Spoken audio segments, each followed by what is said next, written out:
I certainly appreciate this great turnout on a wonderful day here in Baltimore. We want to thank our guest, Securities and Exchange Commissioner Michael Piwowar, for being with us today. This is an important dialogue, a joint program between the law school and our Merrick School of Business. We also want to thank Professor Pevner for his extending the invitation. And also, as some of you may know, he worked at the Securities and Exchange Commission for a year, that underscoring the idea here of knowledge that works. And we do appreciate it very much. This is an important dialogue. As you know, Commissioner Piwowar has a very interesting background in both as an academic and as a public servant, having worked on the Hill as well as working on the executive branch, and it brings a great deal of experience to this whole issue of what we're doing in the regulation in the financial sector. So I will turn it over to our Dean of the Merrick School of Business, but once again, I do appreciate this turnout, and thank you very much, Commissioner, for being with us today. Merrick? Thank you.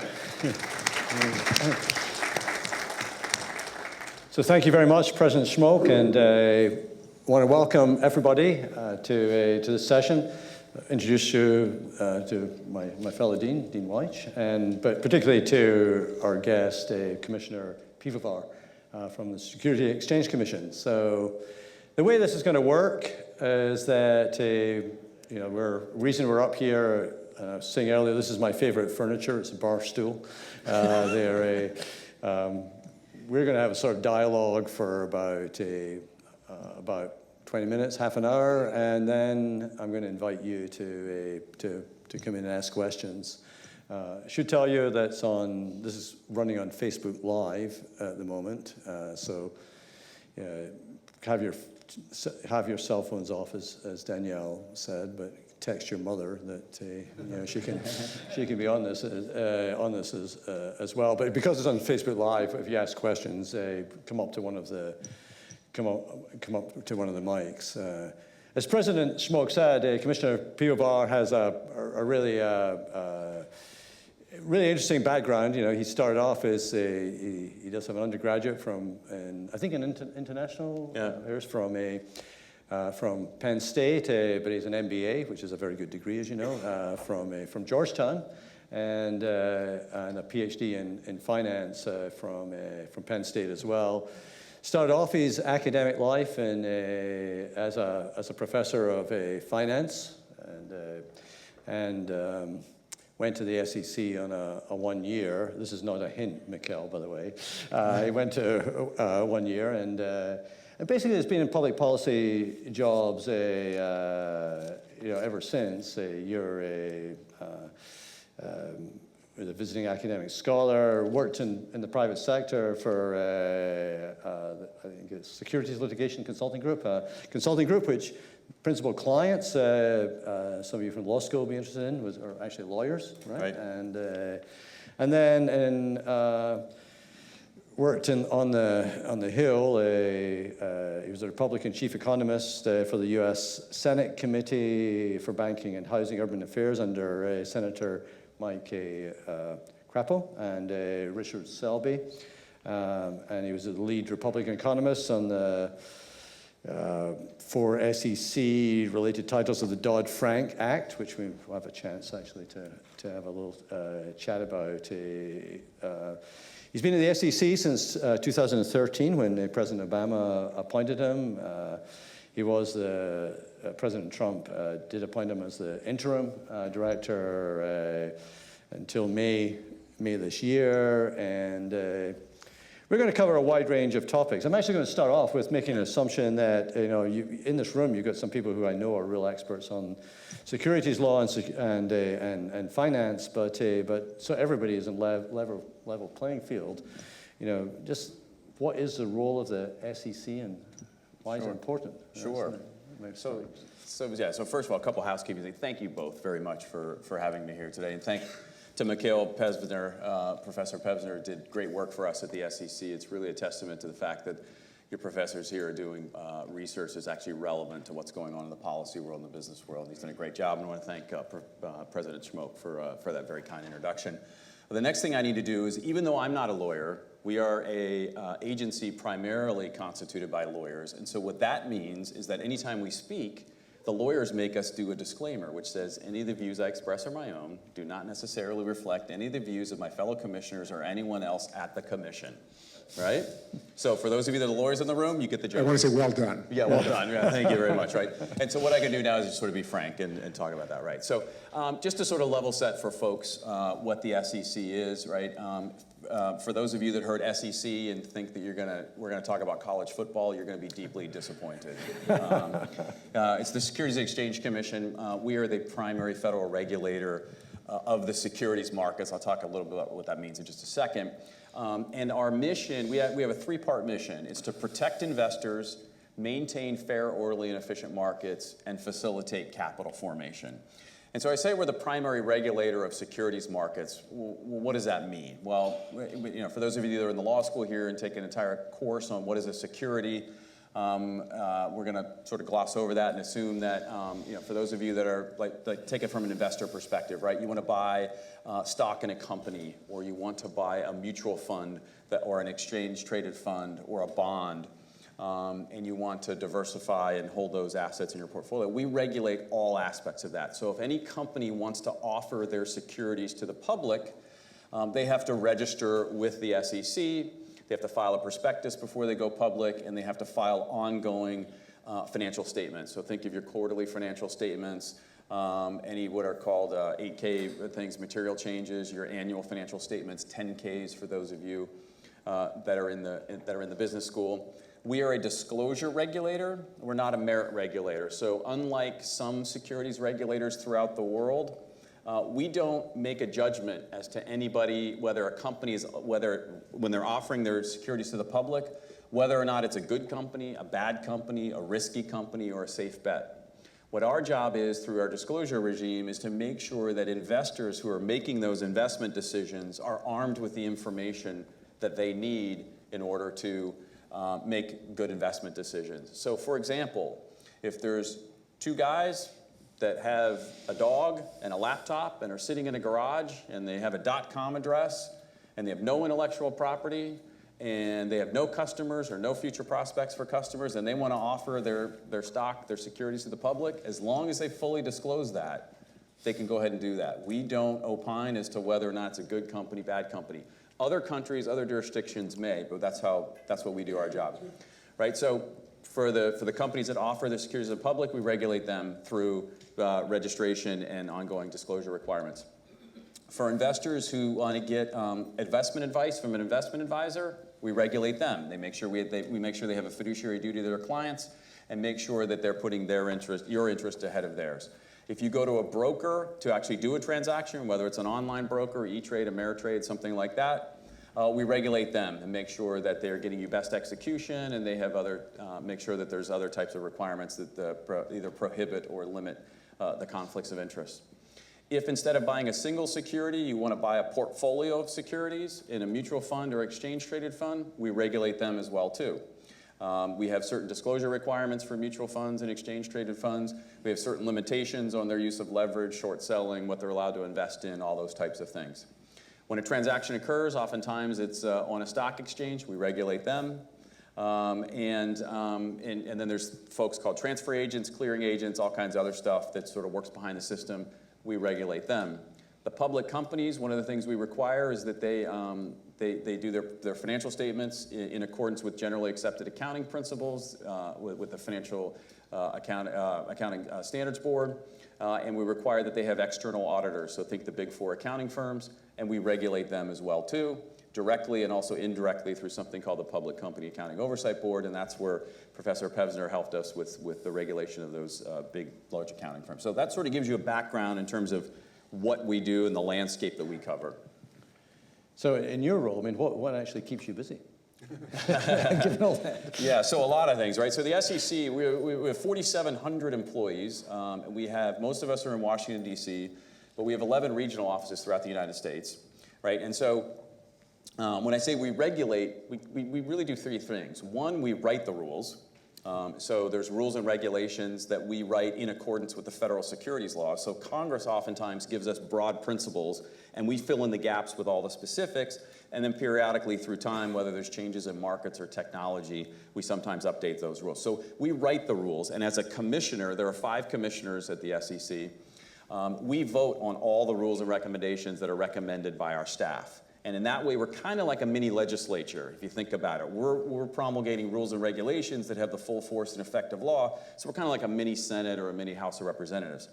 The second thing we do is monitor compliance with those rules and regulations. So the 11 regional office, we have a lot of compliance examiners that go out to the investment advisors and the broker-dealers and the exchanges and the transfer agents and all the other folks, and make sure that they have all the policies and procedures in place that we require of them through the rules and regulations, that they're following all of those, that the people are properly trained, and they're just generally following the rules and regulations. And then the third thing we do is enforce the rules and regulations. And we have an enforcement staff that's also in Washington, D.C. and spread out throughout the country. If our compliance team finds that there are violations of the law that they recommend that there's an enforcement action be taken, or sometimes we have whistleblowers come to us, or a great source of information about about securities law violations are either disgruntled former employees or disgruntled former spouses who want to turn in their spouse. They're a great source of information for whistleblowing with fraud and all that sort of stuff. And we enforce it. How do we enforce it? We can go to court and get civil remedies. We can do what are called cease and desist orders. We can censure firms. We can disgorge ill-gotten gains, which means that money that was taken from clients, we can disgorge that back and try to get the money back to the clients. We can assess penalties for deterrence or other types of things. We have civil authority. We don't have criminal authority. I wish we did. I wish we could put people in jail, but we can't. But if the fraud rises to a certain level, we coordinate with the FBI and the Department of Justice and all that. As a commissioner, we vote on every one of the enforcement recommendations from our staff. Every Thursday, like clockwork, we have somewhere between 10 and 25 cases. Think about that, how much fraud there is that's going in the markets, right?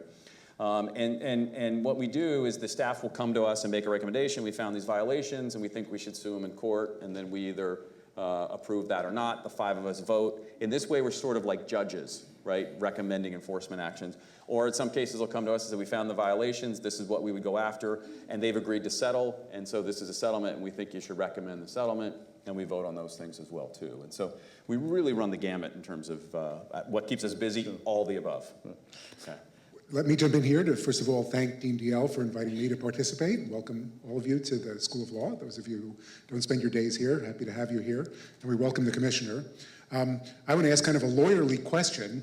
And you spoke about enforcement, and you said you'd like to put people in jail, but alas, you can't. You don't have that authority. Yeah. But how is the decision made which cases are going to stay with civil enforcement under the SEC, as you described it, where you seek a penalty from someone who's engaged in misconduct, and when does the case go criminal? When does the Department of Justice step in? How is that line drawn? Yeah, so it's up to the Department of Justice to make that call as to whether something is in fact criminal or not. And sometimes we will get involved with a case and we realize that, wow, the level of fraud here might interest them, so we will reach out to the Department of Justice and talk to them. Sometimes they find the case first, right? They have white-collar criminal attorneys that look into stuff, and if it involves federal securities laws, they will get us involved as well, too. We have FBI agents that are detailed at the SEC because they are very good at sort of criminal law, white-collar crime, but don't necessarily know the intricacies of federal securities laws, and so we have an ongoing dialogue with them as well, too. And then another dimension is working with international regulators and counterparts as well, too. So it turns out the latest statistics are, of the enforcement cases that we vote on, about 1 out of every 5 involve us having to work with a fellow securities regulator in a different jurisdiction, in a different country.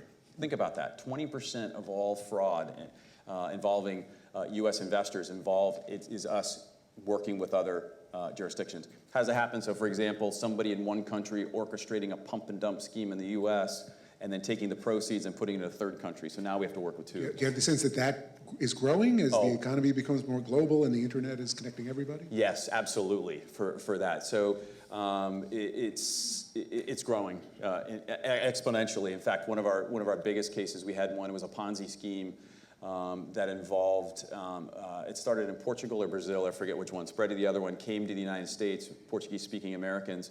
It was a Ponzi scheme that spread over social media. So things like Facebook, Twitter and all that other sort of stuff. And it got very big very quickly. So not only is it spreading, but things like that can happen in a much quicker time frame. And so we'll always have to be vigilant on those things.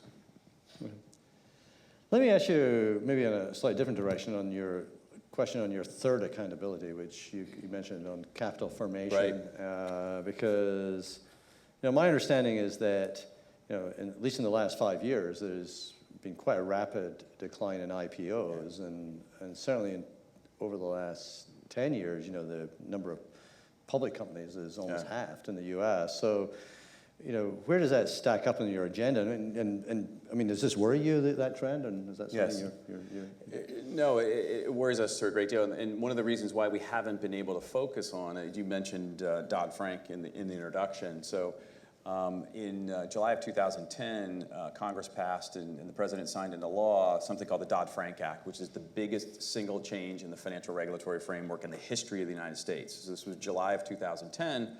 2,319 pages, and a lot of people think, all right, well, that's good. It sort of solved everything. That was the end. No, it turns out that was just the beginning, because what it did in those pages was basically tell the regulators, of which we're one, and the SEC, we're with, there's 3 banking regulators, we have the CFTC, we have a number of other regulators. It told us to promulgate 400 new rules and regulations, which is a lot. We were responsible for about 100 of them. And for 6.5 years until the election, we got about 80% of the way done. So think about that. We have 20% of our Dodd-Frank mandates yet to get done. But for those 6.5 years, that took up all the bandwidth at the SEC, right? So I mentioned you mentioned our 3-part mission is protect investors, maintain fair and efficient markets, and facilitate capital formation. That last piece we were not able to focus on for a long time. And as you said, the trends were going down. Before the financial crisis in the sort of mid-2000s, what were people talking about was that the U.S. capital markets, which had been the leading capital market in the world for decades, was our competitiveness was starting to go down vis-a-vis other markets. And people were just starting to notice that and start to think about what we could potentially do from the regulatory standpoint to make our markets more accountable, not taking away any investor protections, but to help facilitate capital formation. Then we had the financial crisis. We sort of got diverted away from that for 6.5 years. Now we're able to turn back to that capital formation agenda. In fact, the president, when he was the president-elect, that's why he chose our new chairman, Jay Clayton. He went to meet with him and talked about the state of the capital markets and said, I want you to be the new chairman of the SEC and work on this issue. And so that's where we're finally able to get back to that. And so we're doing a number of things. We're trying to figure out what can we do at the regulatory level to give some sort of relief for companies. As you mentioned, there's fewer companies, it's declining. We're seeing that private companies out in Silicon Valley are staying private longer. So it used to be company would IPO when they had we got to the size of $250 million or whatever. But now you have the unicorns, billion-dollar valuations that are still private companies out in Silicon Valley. And the question is why, right? Is it that the cost of going public have gone so high that you have to be very large in order to do that? Is there something we could do on the regulatory front? We're also seeing fewer foreign companies are listing in the United States. We used to be the listing venue of choice throughout the world, whereas companies would want to come here and say, look, we want to bind ourselves to good regulation, good laws, good institutions, and then that way we have access to a bigger shareholder base. And those are the benefits from coming here, but the costs have maybe gone up over time. And so we're taking a hard look at what are some of the costs that we can do to try to make our markets more competitive. So you identify a certain tension here between the advantage of regulation, providing certainty and making sure that companies are conducting their business appropriately under the law, and then the burden that regulation imposes, some of it, paperwork kind of burden, some of it constricting activity. Do you think there's too much regulation? You spoke about 400 Dodd-Frank regulations. Would you like to see us, as a country, pare back? Should Dodd-Frank be reformed in some way? Yeah. So as I mentioned, we had about 20% of our rules yet to get written. And when I came in as acting chairman, I said, look, we're going to take a pause on our Dodd-Frank rulemaking. There are some provisions that are yet to get finished in that, and Congress is actively looking at that right now. They're looking at the Dodd-Frank Act, and I sort of think of, and whether they're going to change these, I sort of think they fall into sort of three buckets. One is well-intended, working well, not going to change it. And a lot of the stuff in, I think of what's called Title VII, the over-the-counter derivatives market. This is these over-the-counter swaps markets, which are gazillions of dollars worldwide. But prior to Dodd-Frank, we in the CFTC were actually prohibited from getting any sort of transparency into these markets. And so it gave us authority to stand up a regulatory regime. And it turned out during the financial crisis, a lot of the exposures that the big banks had with each other were not like direct loans, but we're in the derivatives market. And so regulatory transparency in that market is hugely important for us to understand what are the exposures for banks and other financial institutions vis-a-vis one another. So that's a bucket that I'm fully supportive of, and I think Congress isn't going to change. The middle bucket is well-intended, but with 6.5 years, 7 years working in it, maybe we could tweak the rules, and maybe there's some technical amendments that are involved in that. And so the one example there is there's a lot of provisions that give us regulatory authority and obligations to regulating credit rating agencies. So if you think back to the crisis, a lot of the credit agencies were wrong in terms of their ratings on structured products, mortgage-backed securities, and those types of things. And so we now have an exam framework to go in and examine that they're doing the right things. Dodd-Frank was very prescriptive in terms of these are the things the SEC needs to examine every single year. They list 8 things. The problem is it takes us an entire year to do all 8, and not all 8 are important. And more importantly, our exam staff has determined that there are probably 5 or 6 other things we'd like to look at, but in order to comply with the legislation, we need to do that. And so we've been asking for some technical fixes where we say, look, these are the 8 we need to look at, and we just want a comma, if applicable, period, in there so that we can make that judgment.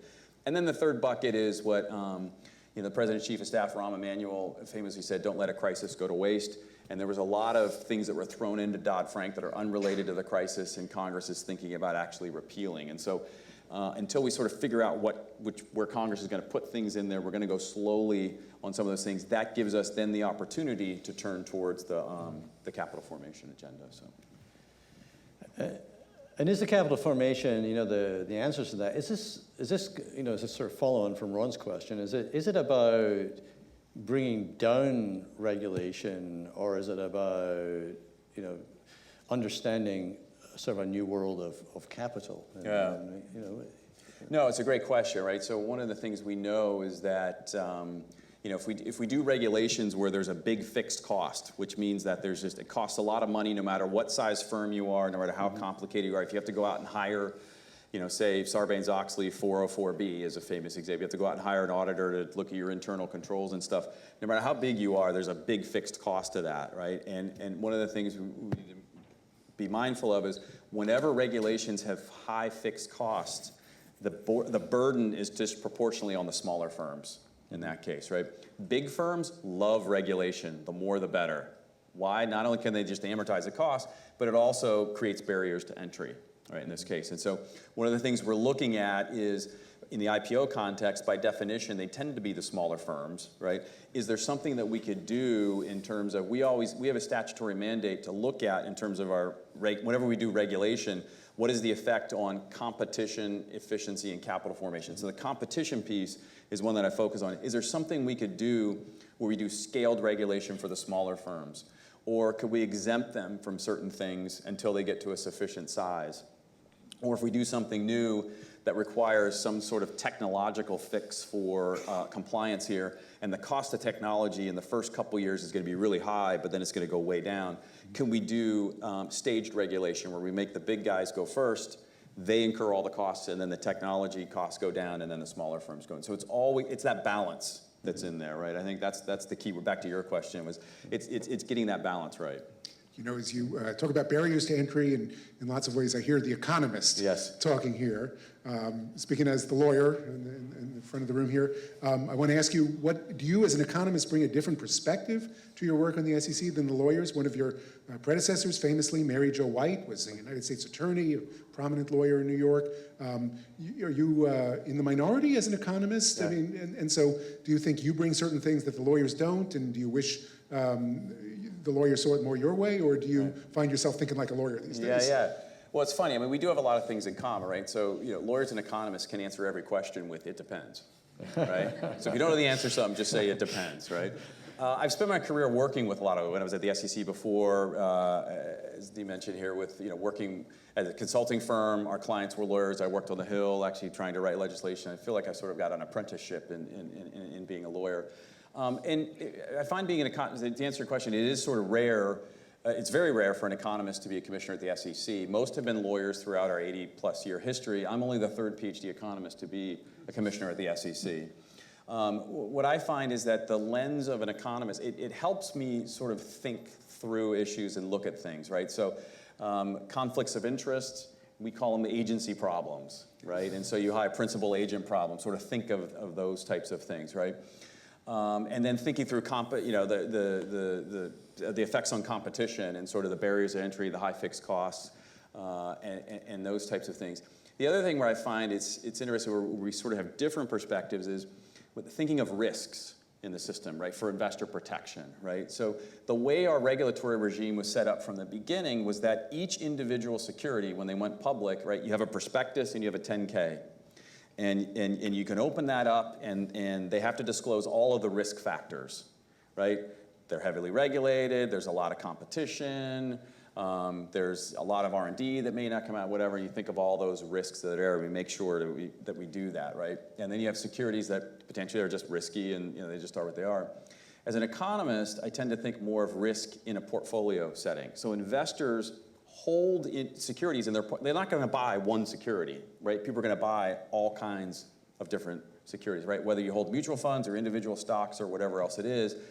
And then the question of, should we allow what we call unaccredited investors? So investors, the average investor is what we call an unaccredited investor.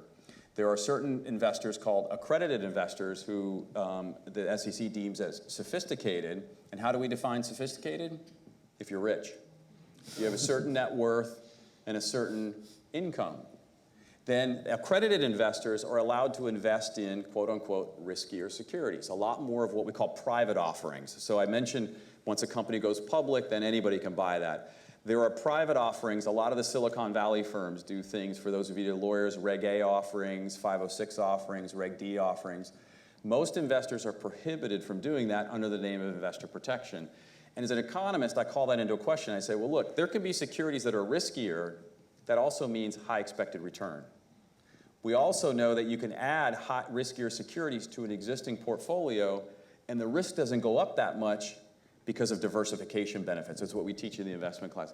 I mentioned, diversification benefits and risk-averse investors and all this stuff, and the lawyers look at me like I'm crazy on this stuff, but it's slowly but surely trying to get that point across, that we may actually be serving investors more by allowing them to increase their portfolio holdings rather than prohibiting them from getting this stuff, and in my mind, potentially exacerbating wealth inequality. So that's one of the sort of the things that I'm on as an economist, but that's try as hard as I'm trying hard. So we'll see. Sounds like you're finding the common dialogue and teaching each other. Yeah.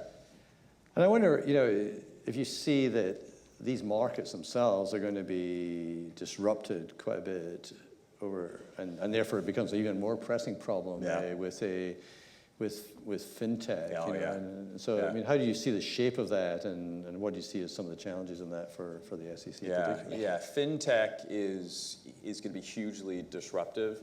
So FinTech is short for financial technology, for folks that don't know. So about 3 or 4 years ago, I was taking a trip over to Asia to visit folks in Korea and Japan and Hong Kong and Taiwan, our counterparts over there that we work with on various things.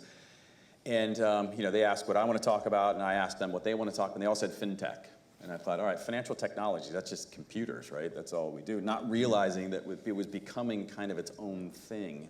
And very shortly thereafter, FinTech is a huge spectrum of things, whether it's in mobile payment systems like M-Pesa in Kenya, or whether it's blockchain technology, or whether it's the cryptocurrencies that sit on the blockchain, or whether it's initial coin offerings, or whether it's digital investment advice that we call robo-advisors, or marketplace lending, kind of peer-to-peer lending and all that sort of stuff.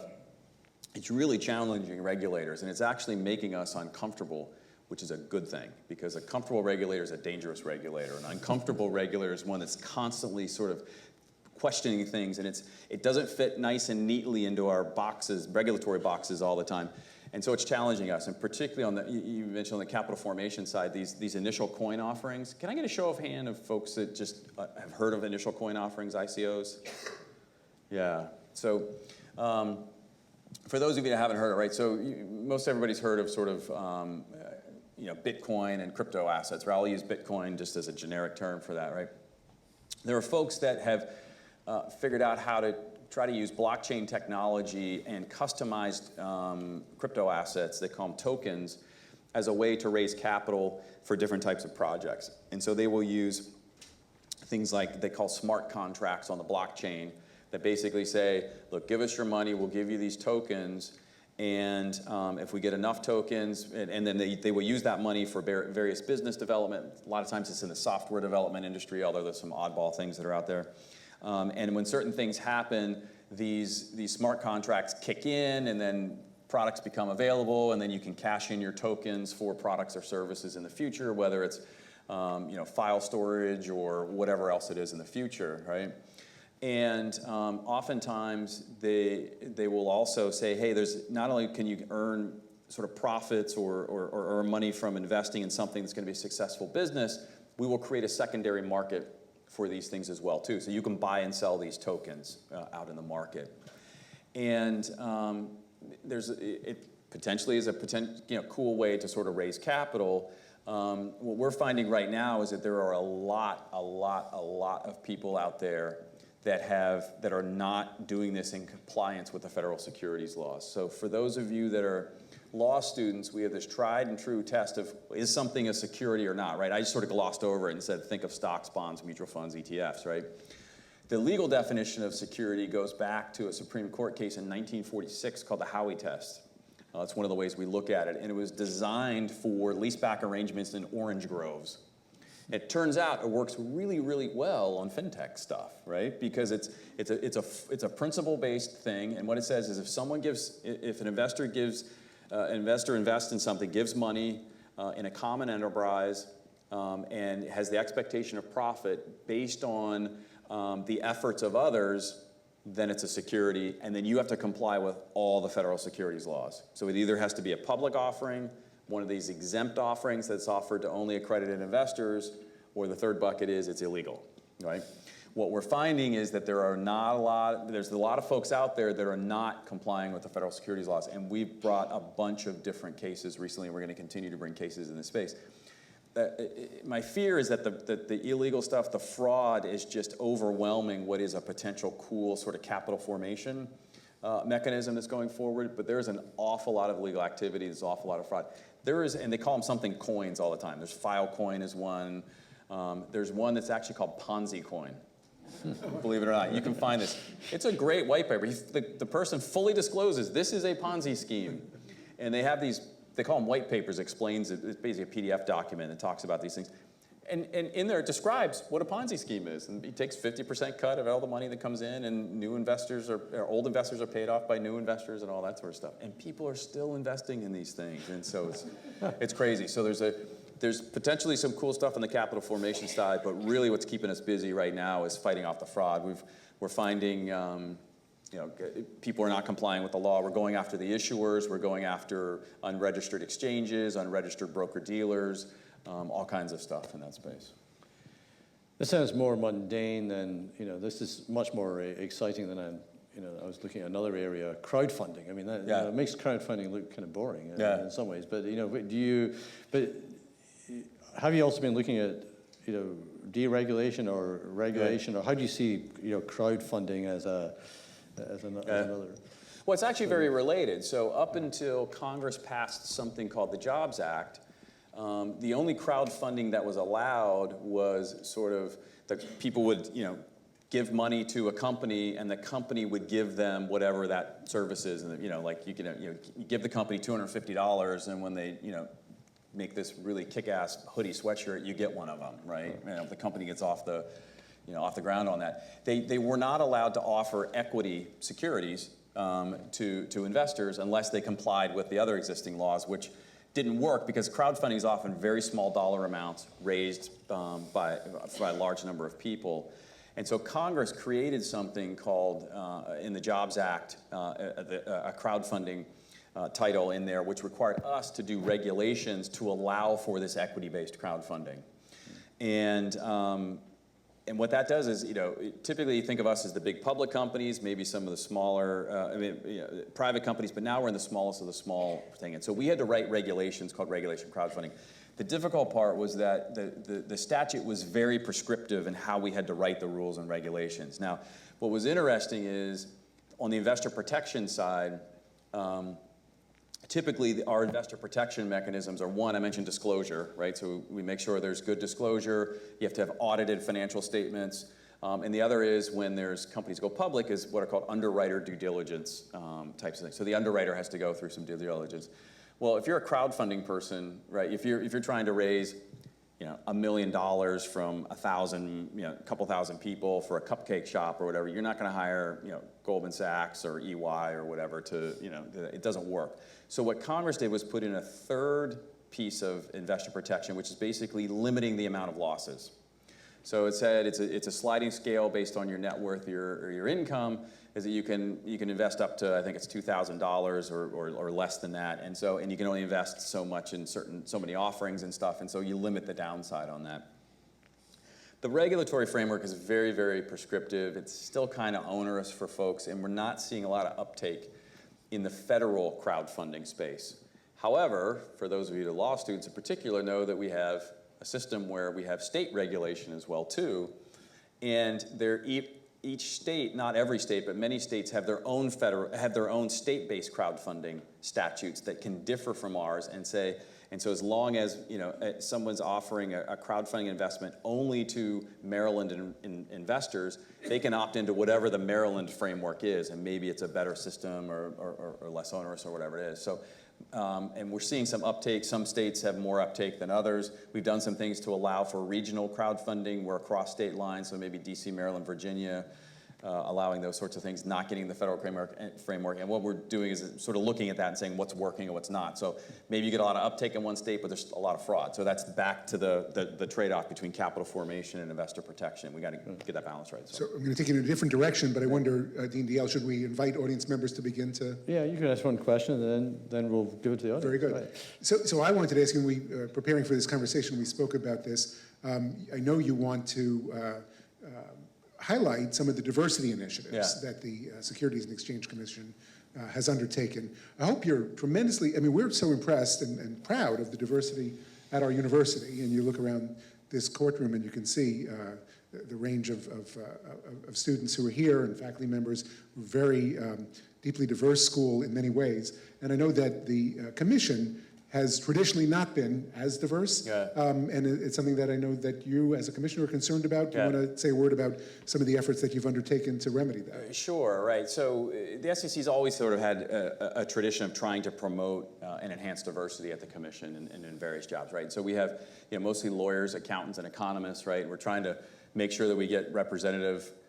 We have an equal employment opportunity office in there that looks at that, but we also do things to go beyond that to promote diversity. We have what are called employee affinity groups, and so we have things like the African American Council. I happen to be the sponsor of the Asian American Pacific Islander Committee. We have a Veterans Committee, a Women's Committee, an LGBT Committee, and we do a number of events, and what it does is it allows folks in a big, large environment. We have 4,700 employees to sort of find like a smaller group, a smaller niche of folks that have commitment to diversity. We do a number of events. We have speakers that come in, and we have different heritage months. So we had last November, we had the Secretary of Labor, Secretary Acosta, who came in and talked for Hispanic Heritage Month. We had a couple weeks ago, we had a Lunar New Year celebration, which was cool. The food's always great on those types of things, so it's great. And we have a number of other events. We have leading authors come in and talk about books and all that sort of stuff. And so we have been always trying to do that ourselves, right? Now, Dodd-Frank, one of the things that it did was there's a section in there, I think it's called Section 342, which required all the financial regulators to stand up what's called, what we call OMWI, Offices of Minority and Women Inclusion. And part of their mandate by the statute is to not only promote and enhance diversity at the regulatory agencies. So it's not only us, but all the federal financial regulators, the 3 banking regulators, the Federal Reserve, the FDIC, the OCC, the Consumer Financial Protection Bureau, OFR, the CFTC, us, FHFA.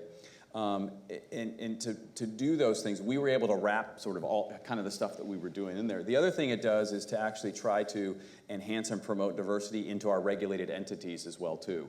So think of the investment advisors or the investment banks and the broker-dealers and that sort of stuff. And so they have a number of initiatives pointing at that as well too.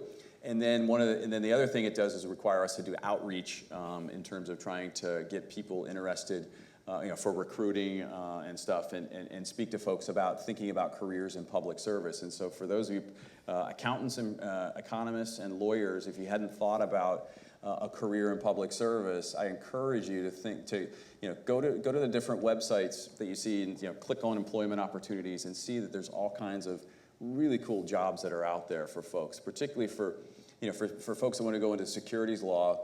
You can go to a law firm and you can be an associate and work your 80 to 100 hours a week and roll the dice and maybe try to get be a partner someday on that, and maybe not. Or you can join say the SEC, and we hire people into enforcement, compliance, the rule writing pieces as well too, and you get to work on really cool projects.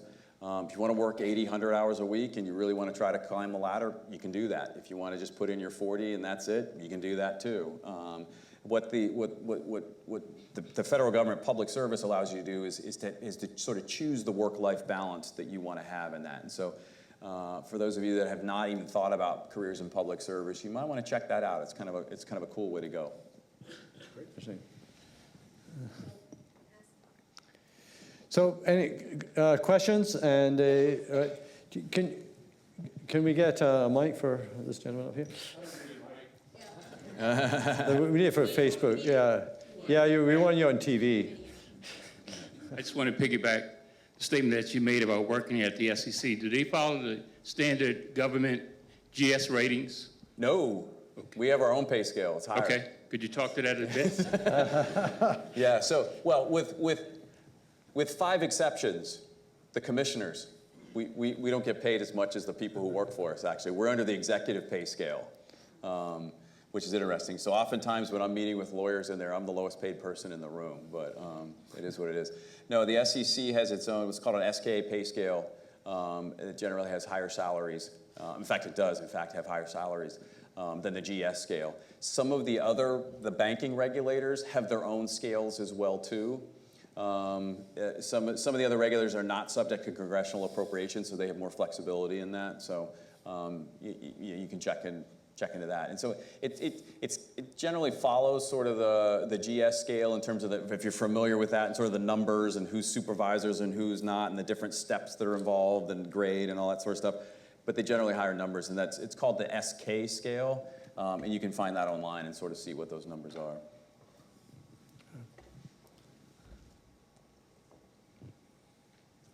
Hi, sir. I have a question about the private placement.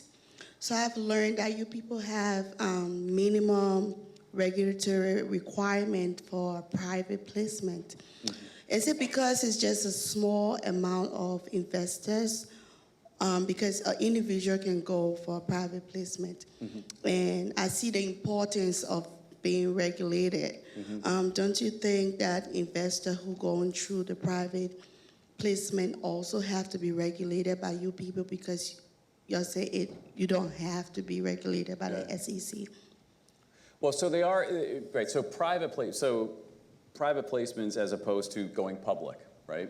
And that's where we divide up the world into, for investors that are allowed to invest in private placements, generally have to be accredited investors, right? That was that sort of level of sophistication which we sort of define if you're rich or not. But the idea there is that if you have the means to actually hire someone to help you to be more sophisticated, right? And so the trade-off is that more sophisticated investors supposedly are allowed to invest in these. Only we're limited to that because there is less disclosure requirements, right? So now so companies have to make a choice, right? If they can do private placements only, and if they think they have an investor base. In fact, in Silicon Valley, it works quite well. there are billions and billions of dollars that are flowing through there, whether they're sovereign wealth funds, our accredited investors, large and pension funds, endowment funds from universities and those types of things. There's more money than they can do with, right?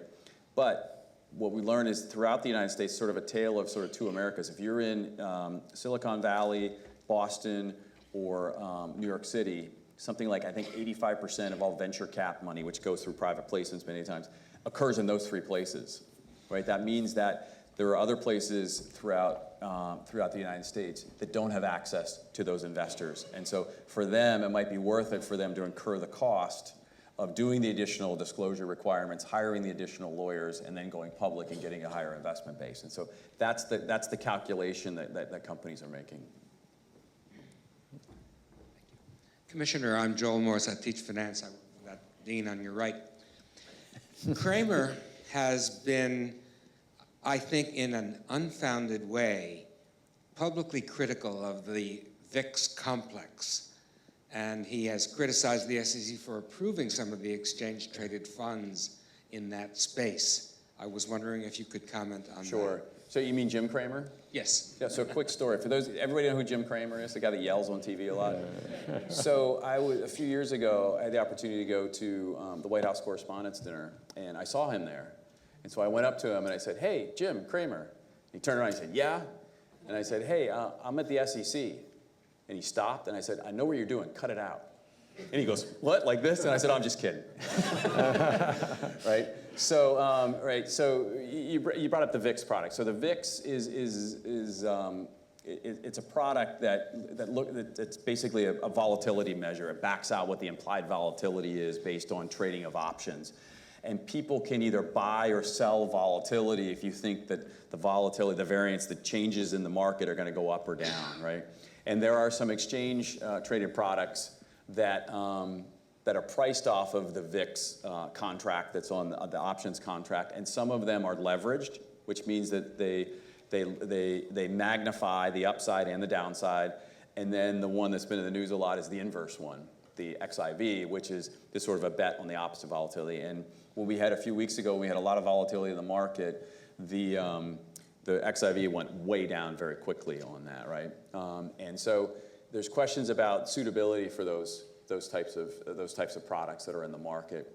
If you look at the prospectuses for those, for investors to see those, they say right there in bold letters right on the front page, it says, "These are not meant to be held over multiple days." What they are meant to be used as is sophisticated trading tools for short-term hedges or short-term bets from institutional, highly sophisticated investors within the day. And the reason for that is, for those of you who are finance, you should actually go through and do the math on this, is that the leverage gets reset every day. And so it's really complicated, but what that means is that if you have something that's very volatile, what you're buying over the course of several days is not actually tracking the true volatility, and you're not getting as big on the upside as you think you're getting, and you're actually getting worse on the downside. And so in the prospectus, we require them to put that in there, right?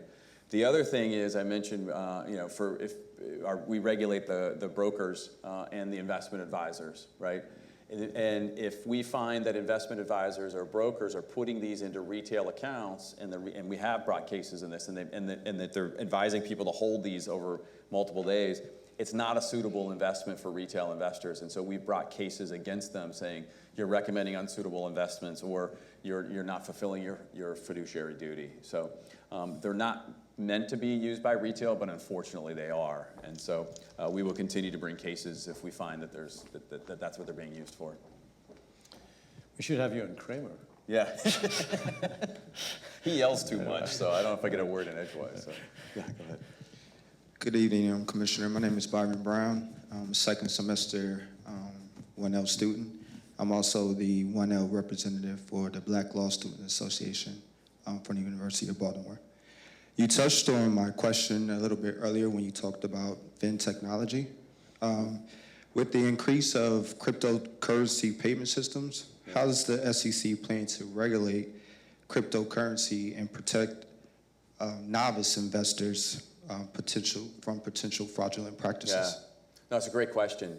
So there was just a hearing, I think it was, I'm losing track of time, I think it was last week, where the Senate Banking Committee brought up our chairman and the chairman of the CFTC, which they have, we have the securities markets, they have the commodity markets and the futures markets. And the senators were trying to find out from them, it's like, look, who has jurisdiction over these crypto assets? And if it's neither of you, do you need more authority? Do you need more jurisdiction, right? It turns out that the crypto assets, the currencies themselves, the bitcoins and the like, are not securities. We don't have direct regulation over them. They are commodities under the definition of commodities. The CFTC has a little bit of insight into what's called the spot market, just the regular trading of these things. What they've decided to do is allow for futures contracts to trade on 2 futures exchanges on Bitcoin to get greater regulatory insight into that market, where the futures contracts are for sophisticated institutional investors. We have not yet allowed Bitcoin or any other crypto assets to be put into a retail product like an ETF or a mutual fund yet. There's one that's currently under review with us right now. There are others that have applied for that sort of thing. But for us, in order for those things to be put into a retail product, a mutual fund, exchange-traded fund, we have certain standards in there, disclosure standards, custody standards, how do you get custody of these things, and then also making sure that these things are not easily manipulable. And there's a lot of volatility that's going on in these things, right? Unfortunately, right now, even though we don't have regulation and stuff, there are people that assume that we do, right? They buy them through wallets or through exchanges, and I put exchanges in quotes, and they assume, oh, these are regulated exchanges, and they're all throughout the world. We don't have authority to do certain things, if it's outside of our jurisdiction. In the ICO context, if they are securities trading on exchanges, we can shut those exchanges down. But I was just over in Japan. They have a regulatory framework. They have 40. This was in December. They have 40 Bitcoin exchanges or cryptocurrency exchanges. They have 70 more that want to be exchanges, and they have 15 they think are operating illegally. So this is just kind of like whack-a-mole. So what are we doing in the meantime? Education, education, education. We're warning people, we're doing press releases, we're doing joint statements, we're putting stuff on Twitter, we're putting stuff on Facebook, we're trying to do all these things. But even with that, right, you warn people, and then people will then retweet it and then try to sell people the thing that we're actually trying to warn people from on these things. It's like amazing. So right now it's as much education as we can do, and then also trying to look at the regulatory. If there's people that are skirting the law and they think they're operating outside of our framework and they're inside, we're going to nail them. We bring case. We just suspended trading in 3 companies that were purportedly big into this thing, but we found that we just announced that we're going after firms as much as we can. But it's a lot of whack-a-mole right now. So President Trump recently signed an executive order that said for every new regulation you put into place, you have to repeal 2. What does that mean for the future of regulation at the SEC, and do you find it challenging to work with? Yeah, no, that's an excellent question. So we are an independent agency, right? So we're an odd agency, right? We were part of the New Deal legislation that FDR created, right? Like I remember back in civics class where you learned there's 3 branches of government, right? That's a lie. There's other sorts of stuff, right? You got these independent. So we get our appropriation from Congress. We collect fees, offset that. We are appointed by the president, confirmed by Congress, but we're outside of the executive branch, right? So anytime I was acting chairman at the time when that came through, there was a flurry of those executive orders, and our question all along was, all right, do we need to comply with these, right? So there was also a hiring freeze, and for that one, we were subject to, because even though we're an independent agency, the way we do our hiring authority is under the executive branch, so we were subject to that. The 1 in, 2 out, we are not legally obligated to follow that, right? Because the way it's written, I had to get the general counsel's office, like, do we have to do this one? Can we can voluntarily try to do it, right? The idea is that there was a lot of new regulations over the last several years, and so any type of new regulations, you think about taking some old ones off the book. So we were so busy with Dodd-Frank, we weren't able to do certain things. We generally comply with, I'd say, the spirit of it. So for example, one rule that we did was there's something called XBRL, for those of you that are accountants and economists. It's structured data in financial statements. So it used to be, if you go in and look at the filings at the SEC's website, so it used to be a long time ago, everything was done by paper, right? Then we got sophisticated. We allowed people to do ASCII files, right? MS-DOS and all this other sort of stuff, right? But then there's been technology. There's XBRL, which is like structured data, like HTML type things that you can actually link things and tag it and all that. And so we're requiring companies to file in XBRL. The newest version of XBRL is what's called inline XBRL. So rather than do a separate document, it can actually be embedded in the document. So to an average person, it just looks like a regular document, but the stuff's embedded in there and people can pull the stuff out and do cool stuff. So one of the things we did in that rule is we were requiring people to move to inline XBRL, but we were able to get rid of the old XBRL requirement. And the other thing was we had required that companies do their XBRL documents not only in our EDGAR system, but on their own websites. And one would think that's just copy paste and it's not that costly. Turns out when you get lawyers involved and you get, right, accountants, auditors involved, right, it's not just copy paste, you got to make sure everything's ticking. And so it was extremely costly for them to do that second one. It makes no sense to me, but that's what it is. So we were able to get rid of that requirement as well too. So it was kind of like the new inline XBRL in and the other two out. And we're always sort of conscious of, are there things that we can do to try to modernize? And I've always been pushing what we call post-implementation review. The world changes all the time. Are there things that we can get rid of outdated sorts of things? So. And we have what's called exemptive authority, so we can, like we do a rule, but we can exempt the small firms, or, you know, and so that's in the spirit of that sort of thing. It's not a sort of a, you know, one for two, but in the spirit, yeah. Well, good evening, and first of all, thank you for being here. Thanks. Last week, I think you mentioned it, and also I saw it, there was this meeting between the SEC and one of the topics was about cryptocurrency. Yeah. And at that time, the price of Bitcoin was about 6,200, 6,300. And today, I checked it, it's about almost 12K. And whoever invests back then, a week later, could make twice the money. My question, well, I got two questions. Question number one is, do you think that after that meeting, that meeting put some confidence into the market, making the price going up? That's my first question. And question number two is, back in December, personally, when I get into crypto, we're about 14,000 coins. Right now, it's about 15,000 coins. And I see that the number of coins going to the market, there's a lot. And I would say that about 60% of them are, they're not real. They are just trash. I'm sorry, my language. Yeah. But my question number two is, putting the price and putting the money outside, on the side, do you truly believe that there is a big opportunity into this as a technology? Yeah, no, so great. For your first question, whether or not there was a market reaction to the hearing last week, I don't know, that's a good question, but I do know when I was acting chairman, I mentioned there's an ETF, exchange traded fund, that's under review right now by us. So what happened was during my acting chairmanship, the staff recommended that we deny it.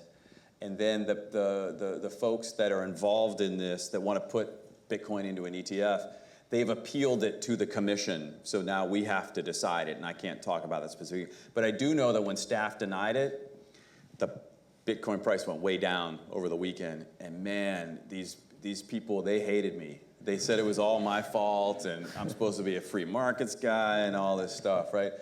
And I thought it was kind of funny, but then I just heard yesterday, I guess it's the person in Korea who's in charge of regulating Bitcoin was found dead in his home. And so it's, you know, probably a heart attack, but you never know, you know what I'm saying? So you shouldn't joke about it, right? So, I mean, the community of folks that are involved in these things is all kinds of different people, right? There's like the hardcore libertarians, there's the cool techie people, and then there's the fraudsters.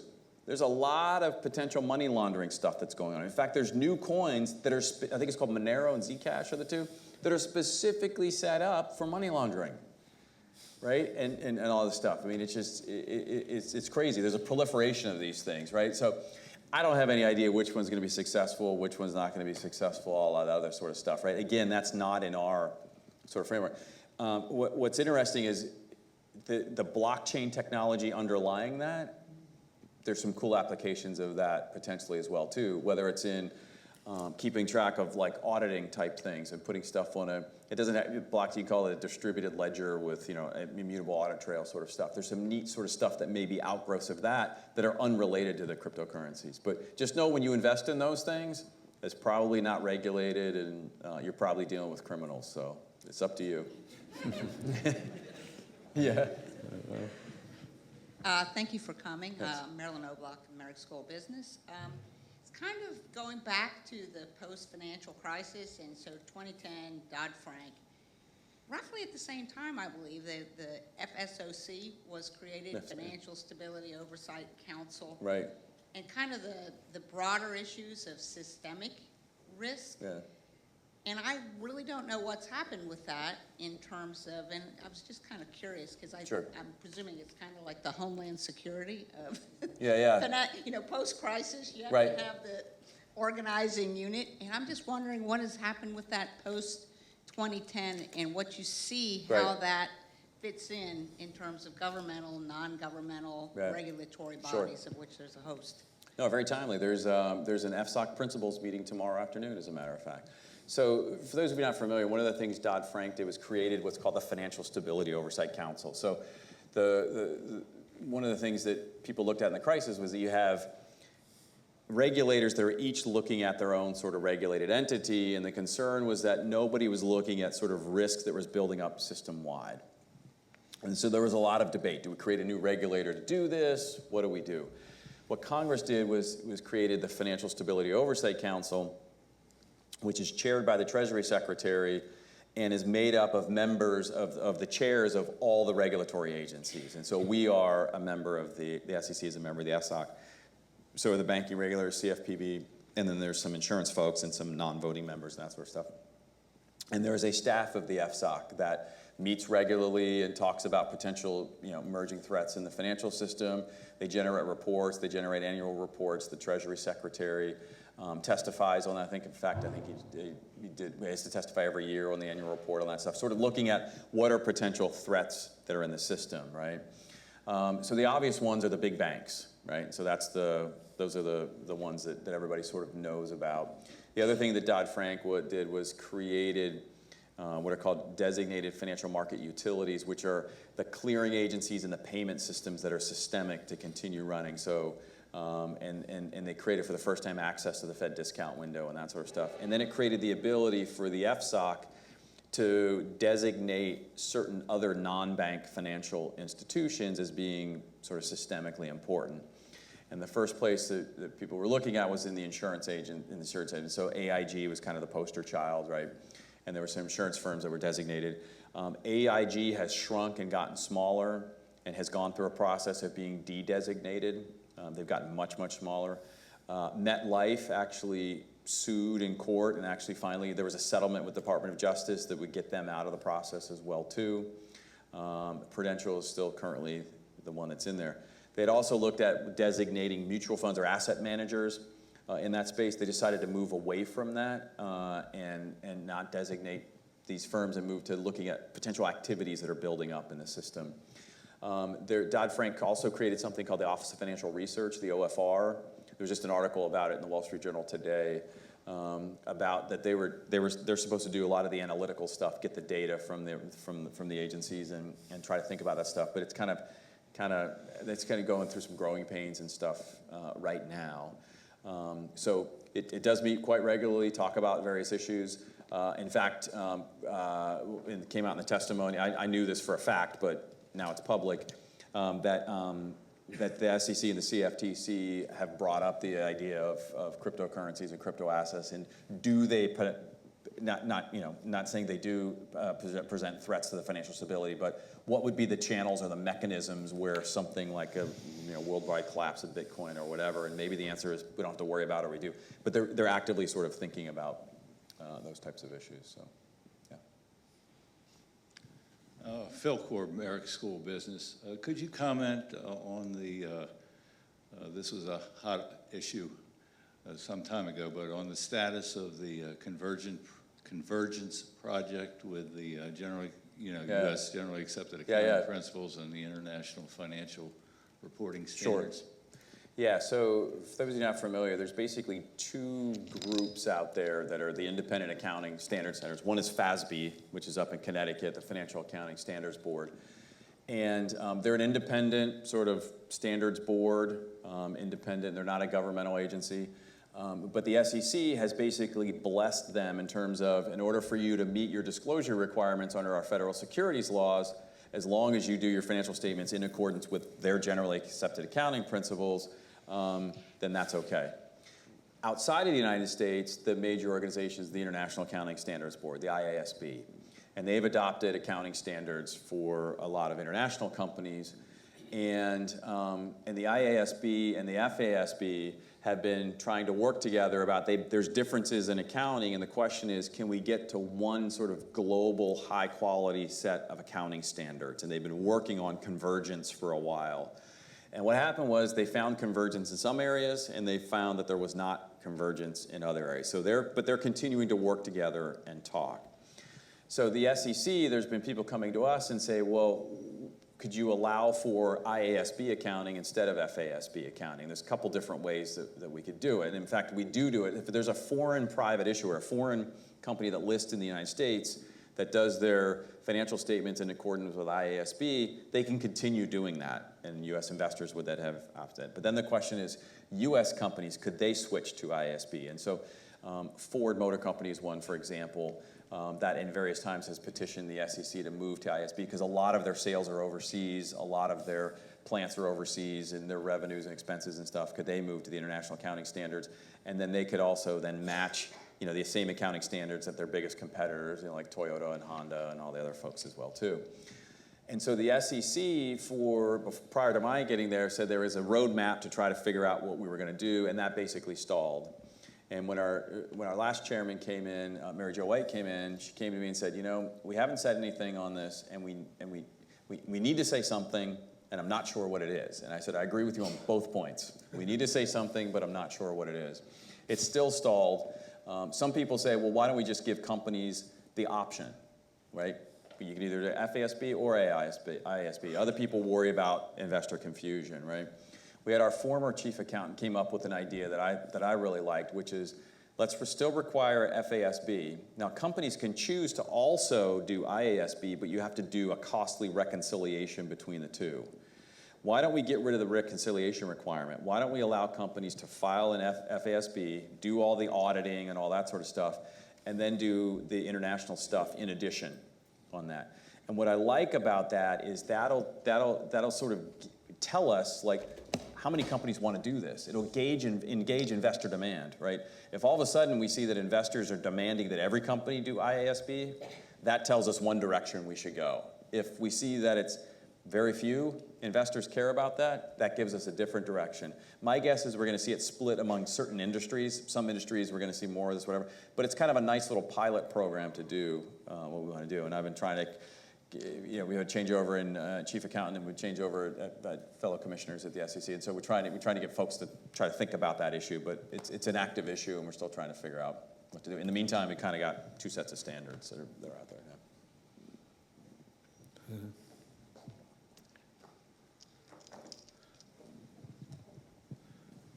I'll come back on the crypto again.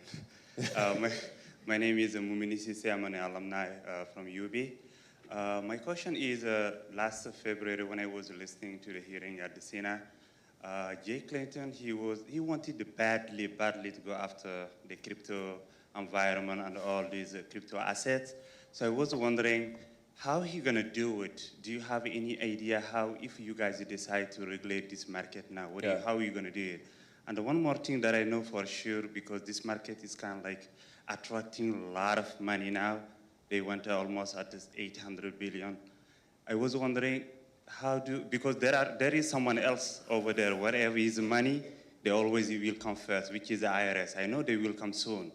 So how, they will. They won't even wait until it gets regulated to get their money back because they're trying to get there as soon as possible. Now they're trying to tell people, oh, if you earn money by day trading, you gotta pay your tax. How they gonna do it? You just mentioned with the Monero, which is the privacy coin now. How do they going to do it? Do you have any idea? Yeah. Well, so it's not, so again, we don't directly regulate the crypto assets, but there's a lot of stuff related to that, right? So if it gets into the banking system at all, there's all these, what they call KYC, know your customer, right? And now all of a sudden you got FinCEN and Treasury are going to come after folks for that, right? You mentioned the IRS. They declared it as property, so you got to start declaring this stuff, right? I haven't seen it, but my understanding is there's these chat rooms out there that folks say, oh yeah, they'll never catch us, or what. I see you're smiling, so maybe you're on these chat rooms and stuff. I forget the name of this stuff, right? What's that? Yeah, tempted. Okay, yeah, there we go. No, and then you've got, we're trying to make sure that we've done some things where, for example, I mentioned folks have wanted to put them into an exchange-traded fund or a mutual fund. We've had so many people come to us with so many different things that our Division of Investment Management put out basically an open letter to the world saying, look, if you want to start putting these things into retail products under the SEC's regulation, here's a series of 40 questions you need to answer, right? If these things are so volatile, how are you going to strike a net asset value to allow people to trade? And they trade on hundreds of exchanges. What price are you going to use, right? We have liquidity requirements, right? How will you classify these things other than the most illiquid things because you don't know what these things are? Custody is the big one, right? If you are, an investment advisor, you run a fund, you want to make sure those assets are custody, right? These things get stolen all the time out of wallets or exchanges or whatever else it is.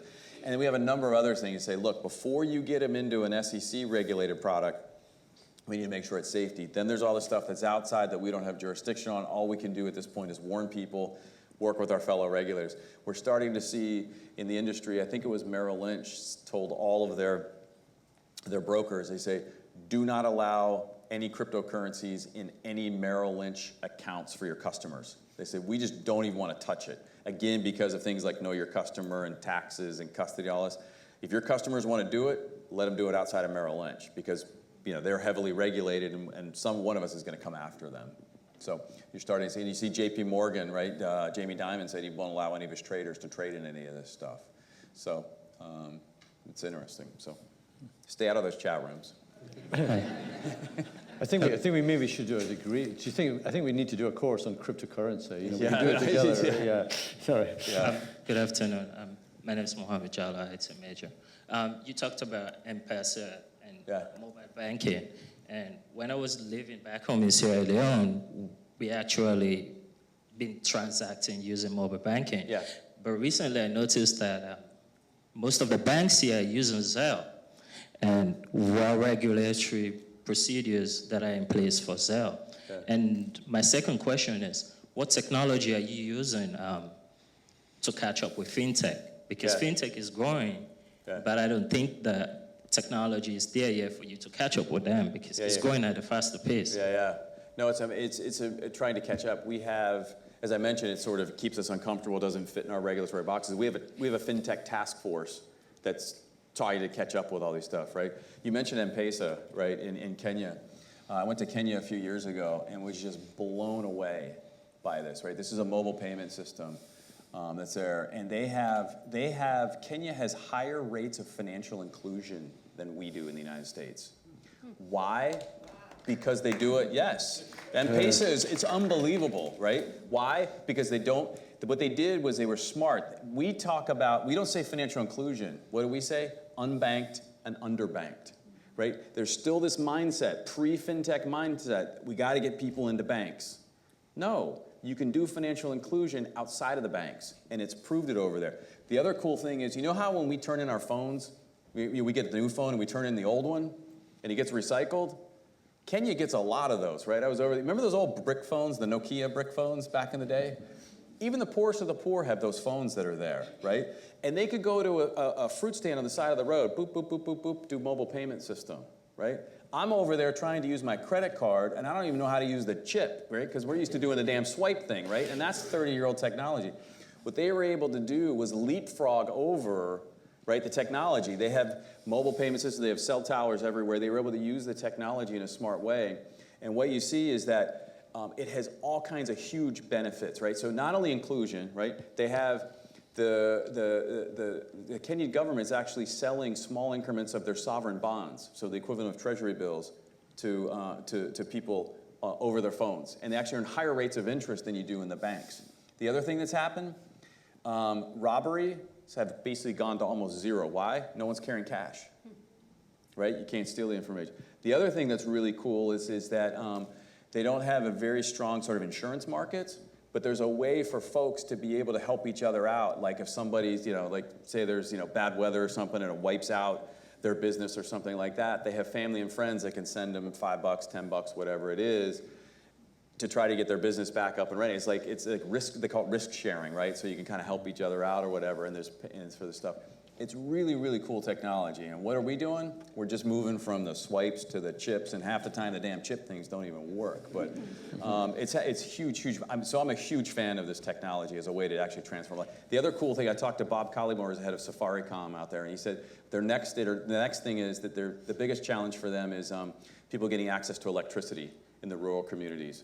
And so they're developing these solar-powered batteries for the phones as well, too, so that people get it. They did. And they said they were going to try to develop them, too, big enough to actually plug in refrigerators as well, too, so that people could put medicines and stuff that need to be, I mean, it's just like, it's transformative there. So we need to be like Kenya, man. We got to catch up with these people.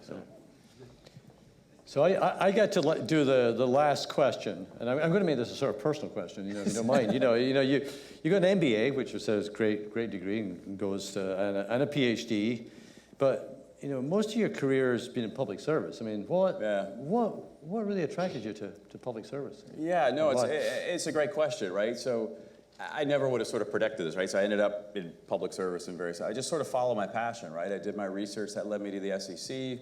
I went out in the private sector, worked at a consulting firm, and then somebody called me one day and said, hey, do you want to interrupt your very nice life and go work at the White House? And I'm like, yeah, that would be cool.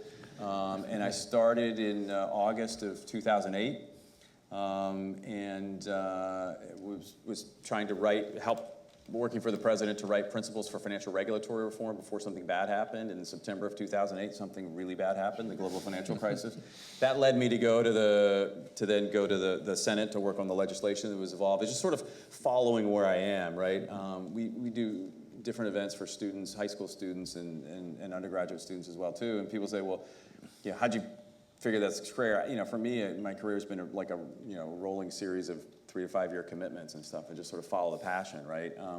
A lot of students have what they think is sort of plan A in life, right? And then when you go to, for me, getting an MBA, and for probably many of you going to graduate school, it's like, okay, now I'm going to switch and go to plan B in life. I'm on sort of plan G or plan H at this point, and so I got to figure out something to do. But it's, just sort of following my passion. And for me, it's never been about, is it public service? Is it working in the private sector? Because you can serve people in the private sector as well, too. It's just sort of a natural thing for me. I'm 4 years into a 5-year term. At the end of this, I'll probably go back either into academia or the private sector, or maybe some combination of the two. And it's just sort of a way to do it. And again, it's, you can have a very rich and rewarding career in public service, or you can spend a little bit of time there, 1 year like Professor Pevsner back there, or me sort of from coming up on 12, I guess, when you add it all together, and those sorts of things. So it just sort of happened. Right. Well, that's great. Now listen, I think this has been fantastic. I mean, I think also, you've given us a sort of really broad canvas about, both what the SEC does, but also just what the the issues are in financial markets today. So I want to thank you. Also, I want to make you an offer. If Plan J comes around, this is a really good place to think about teaching. Okay. Good. Thank you. Great. Thank you. Thank you all very much. Thank you very much. Thanks. Thank you.